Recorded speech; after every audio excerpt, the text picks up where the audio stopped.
Hello friends, welcome to Chocolate Channel. இன்னைக்கு நம்ம பார்க்க போற ரெசிபி பிரியாணிக்கு ஒரு சூப்பரான சைட் டிஷ்ஷான ஒரு குருமா தான்.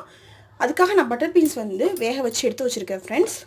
அப்புறமா குழம்புக்கு தேவையான அளவுக்கு தேங்காய், ஒரு பெரிய வெங்காயத்தை இந்த மாதிரி கட் பண்ணி எடுத்துர்க்கேன். அப்புறமா தாளிக்கிறதுக்காக 1/2 டீஸ்பூன் அளவுக்கு சோம்பு, 2 கிராம்பு, ஒரு பிஞ்ச் பட்டை, ஒரு அன்னாச்சி பூ. அப்புறமா அரைக்கிறதுக்கு ஒரு 4-5 முந்திரியும் கசகசாவும் எடுத்து வச்சிருக்கேன் फ्रेंड्स. அவ்வளவுதான். ஒரு 1/2 hour முன்னாடி ஊற வச்சிருக்கேன். இப்போ நான் கசகசா நல்லா அரைப்படும், அதனால 1/2 hour முன்னாடி ஊற வச்சுக்கலாம். இப்போ வாங்க எப்படி பண்ணுறதுன்னு பார்க்கலாம். பண்ணுறது ரொம்ப ஈஸி ஃப்ரெண்ட்ஸ். ஸோ சூப்பராக சட்டுன்னு முடிச்சிடலாம். அதுக்காக ஃபஸ்ட்டு ஒரு வடச்சட்டி வச்சுருக்கேன் ஃப்ரெண்ட்ஸ். இதில் வந்து ஒரு 2-3 டேபிள் ஸ்பூன் அளவுக்கு எண்ணெய் சேர்த்திக்கலாம். எண்ணெய் வந்து சூடாயிட்டிருக்கு.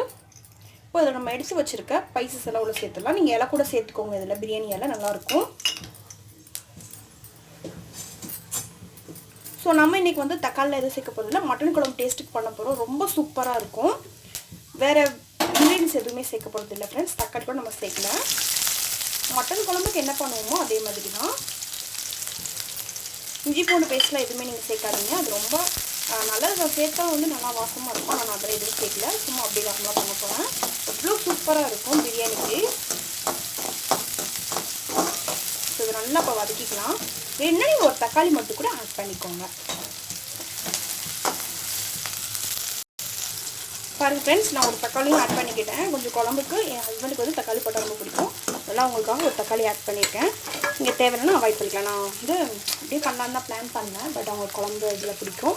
ஸோ இப்போ இதில் கொஞ்சம் தண்ணி இருக்குது, தண்ணியோடு சேர்த்து நான் பயிர் உள்ள சேர்த்துக்கிறேன்.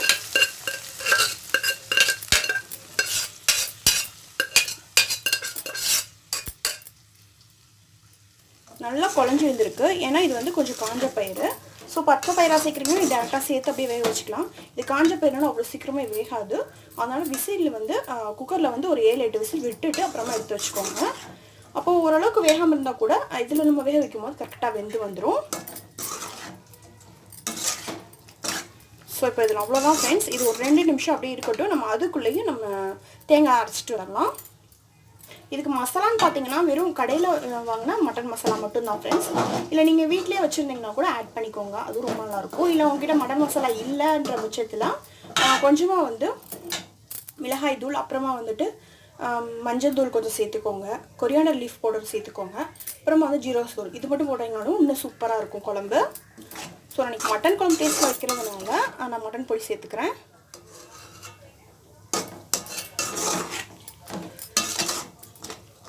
இது 2 நிமிஷம் அப்படியே இருக்கட்டும், நம்ம அதுக்குள்ளே அரைச்சி எடுத்துக்கலாம். பாருங்கள் ஃப்ரெண்ட்ஸ், அதே தண்ணியில் நல்லா கொதிச்சிட்ருக்கு. இப்போ வந்து நம்ம அரைச்சி எடுத்து வச்சுருக்கேன் பேஸ்ட்டை உள்ள சேர்த்துக்கலாம். தேங்காய் பேஸ்ட்டு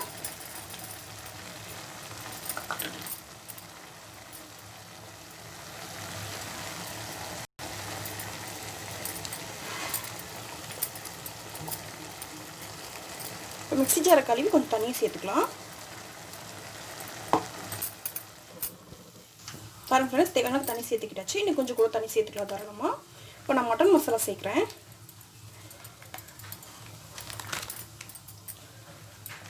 சேர்த்துட்டு இப்போ நல்லா கலந்து விட்டுறலாம். இது கூட நீங்கள் வந்து கொஞ்சமாக ரெட் சில்லி பவுடர் ஆட் பண்ணிக்கலாம், மஞ்சள் தூள் ஆட் பண்ணிக்கலாம். ஸோ நான் கொஞ்சம் மஞ்சள் தூள் ஆட் பண்ணிக்கிறேன். ஏன்னா பார்த்தீங்கன்னா குழம்பு வெள்ளையர்னு இருக்க மாதிரி இருக்கு இல்லையா, அதனால கொஞ்சம் மஞ்சள் தூள் ஆட் பண்ணிக்கிறேன். காரம் கம்மியாக இருக்க மாதிரி இருந்துச்சுன்னா கொஞ்சம் சில்லி பவுடர் ஆட் பண்ணிக்கலாம். ஒரு இருக்கட்டும், ஒரு மஞ்சள் தூள் ஆட் பண்ணிக்கலாம். பாருங்கள் ஃப்ரெண்ட்ஸ், மஞ்சள் தூள் சேர்த்துருக்கேன். இப்போ குழம்புக்கு தேவையான அளவுக்கு உப்பு சேர்த்துக்கலாம். கல் உப்பு சேர்த்துருக்கேன். மேக்ஸிமம் முடிஞ்சாலும் கல் உப்பு சேருங்க. கொஞ்சம் தண்ணி சேர்த்துக்கலாம்.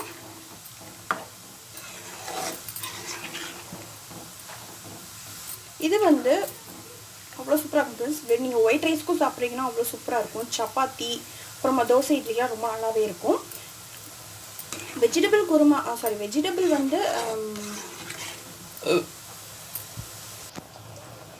சாரி ஃப்ரெண்ட்ஸ், லைட்டாக விக்கல் வந்துருச்சு. வெஜிடபிள் பிரியாணிக்கெலாம் இந்த குருமா வந்து அவ்வளோ சூப்பராக அட்டகாசமாக இருக்கும். கண்டிப்பாக ட்ரை பண்ணுங்கள். நீங்கள் ஃப்ரெஷ்ஷாக வந்து பட்டர் பீன்ஸ் கிடைக்கிதுன்னா இன்னும் நல்லா சூப்பராக இருக்கும். பாருங்கள் எனக்கு உப்பு காரம் எல்லாம் கரெக்டாக இருக்குது. ஸோ உங்களுக்கு காரம் கம்மியாக இருந்துச்சுன்னா நீங்கள் சில்லி பவுடர் ஆட் பண்ணிக்கோங்க. மட்டன் மசாலா வந்து நான் ஒரு 2 டேபிள் ஸ்பூன் அளவுக்கு சேர்த்துருந்தேன். ஸோ அது கரெக்டாக இருக்கும். கொஞ்சமாக மஞ்சள் தூள் மட்டும் எக்ஸ்ட்ரா ஆட் பண்ணிக்கோங்க. இல்லை உங்களுக்கு மஞ்சள் தூள் வேணும்னா நீங்கள் அப்படியே கூட செய்யலாம், அதுவும் நல்லா தான் இருக்கும். அப்படியே மட்டன் குழம்பு வாசம் சூப்பராக இருக்குது ஃப்ரெண்ட்ஸ். இந்த குழம்புக்கு வந்து நீங்கள் ரைத்தாவும் வச்சு சாப்பிட்லாம், அதாவது சைடிஷ்க்கு ரைத்தாவும் வச்சு சாப்பிட்லாம். ஒயிட் ரைஸ்லாம் வச்சு சாப்பிட்றீங்க, இல்லை பிரியாணிக்கு வச்சு சாப்பிட்றீங்க, ரைத்தா சாப்பிட்லாம். அதுக்கப்புறமா வந்து உருளைக்கிழங்கு ஃப்ரை சாப்பிட்லாம், ரொம்ப நல்லாயிருக்கும். இது நல்லா கொதிச்சோடனே நம்ம அடுப்பு ஆஃப் பண்ணிடலாம், அவ்வளோதான். கொஞ்சம் புதினா மட்டும் சேர்த்துக்க போகிறோம்.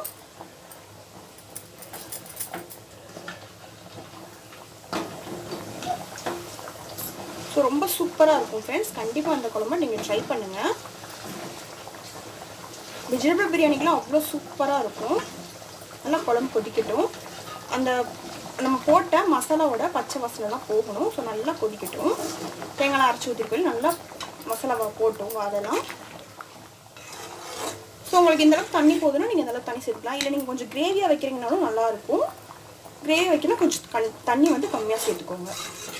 இன்னும் கொஞ்சம் தண்ணி ஊற்றுறீங்கன்னா கூட தாராளமாக நீங்கள் ஊற்றிக்கலாம். கசகசா போட்டு செஞ்சிங்கன்னா அவ்வளோ சூப்பராக, அவ்வளோ டேஸ்ட்டாக, அவ்வளோ அட்டகாசமாக இருக்கும். முடிஞ்சாலும் கசகசா சேருங்க, ரொம்ப நல்லாயிருக்கும் குழம்புக்கு. ஸோ நல்லா கொதிக்கட்டும். பாருங்கள் ஃப்ரெண்ட்ஸ், சூப்பராக கொதிச்சிருக்கு. இப்போ நம்ம வந்து புதினா மட்டும் சேர்த்துக்கலாம். புதினா சேர்த்திங்கன்னா நல்லா டேஸ்ட் கொடுக்கும். அதனால் லாஸ்ட்டாக சேர்த்துக்கோங்க முடிஞ்சளவு. இல்லை உங்களுக்கு மேலாப்பில் சேர்க்க வேணாம், நீங்கள் ஃபஸ்ட்டே சேர்க்குறீங்கன்னா நீங்கள் வெங்காயம் தக்காளி போடும் போதே சேர்த்துக்கோங்க. ஸோ நல்லா வாசமாக இருக்குது ஃப்ரெண்ட்ஸ். ஏன்னா நம்ம பயிர் வந்து ஆல்ரெடி வேக வச்சுட்டோம். அதில் நான் கொஞ்சம் உப்பு போட்டிருந்தேன். அதனால் நீங்கள் முன்னாடி வேக வச்சிங்க அப்படின்னா உப்பு சேர்த்துக்கோங்க. பின்னாடி வந்து நம்ம குழம்பு இது பண்ணும்போது தண்ணி ஊற்றுமோ நம்ம பார்த்து சேர்த்துக்கலாம். குழம்பு போது உப்பு பார்த்து சேர்த்துக்கோங்க. ரொம்ப சேர்த்துட்டிங்கன்னா ரொம்ப உப்பு கரிச்சிடும், சாப்பிடவே முடியாது. ஸோ இப்போ எனக்கு உப்பு காரெலாம் கரெக்டாக இருக்குது ஃப்ரெண்ட்ஸ். அவ்வளோதான், சூப்பராக ரெடியாக இருக்குது. நம்ம இப்போ அடுப்பு ஆஃப் பண்ணிடலாம். ஆஃப் பண்ணிவிட்டு நம்ம பவுலுக்கு மாற்றிக்கலாம்.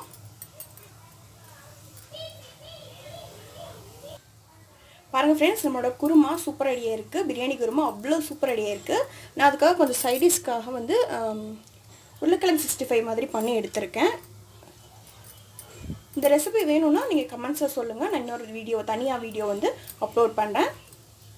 பாருங்கள், நம்ம குருமா வந்து அவ்வளோ சூப்பர் ரெடியாக இருக்குது. அதுக்கு வந்து தொட்டுக்கிறதுக்காக அதை நான் வச்சுருக்கேன். நீங்கள் ரைத்தா வச்சு சாப்பிட்லாம். ஒயிட் ரைஸ் சாப்பிட்டிங்கன்னா ரைத்தா வச்சு சாப்பிட்லாம். அதேமாதிரி உருளைக்கிழங்கு 65 சாப்பிட்லாம். சூப்பராக இருக்கும் ஃப்ரெண்ட்ஸ்.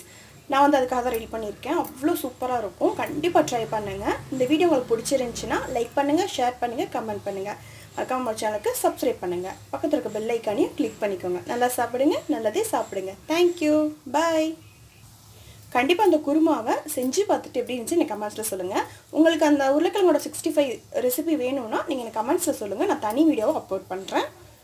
பாய். அந்த உருளைக்கிழங்கு 65 வந்து சூப்பராக இருக்கும். குழந்தைங்க விரும்பி சாப்பிடுவாங்க.